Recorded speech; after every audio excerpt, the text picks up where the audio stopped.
Gate starter, Shano. And the race is on. Shining Armor from the outside. One slow out. Number one, Gastambide.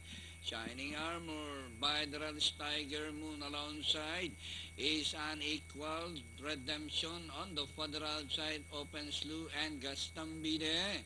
Tiger Moon is now the leader, followed by Shining Armor. Unequal racing in third by some 5 lengths. Gastambide down on the inside as they race the 3/4 mile distance. Tiger Moon by a length and a half. Shining Armor. Unequal racing in third by some 3 lengths. Gastambide is running by the road.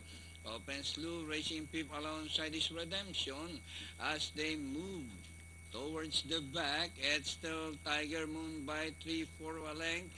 Shining Armor racing from the outside. Gastambide Unequal. Open Slew down on the inside and Redemption.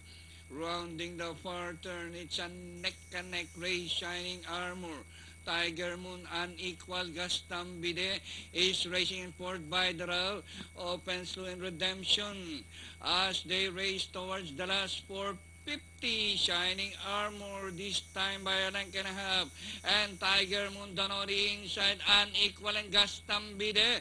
And ring the last 200 meters more to run. Shining Armor by a length and a half. Tiger Moon, Unequal, Gastambide, Open Slew, Redemption. And nearing the finish line, it's all entry number 4, and this one is Shining Armor, Gastambide, Unequal, Tiger Moon, Open Slew, and Redemption. Comes last. 4-1-3 ang unofficial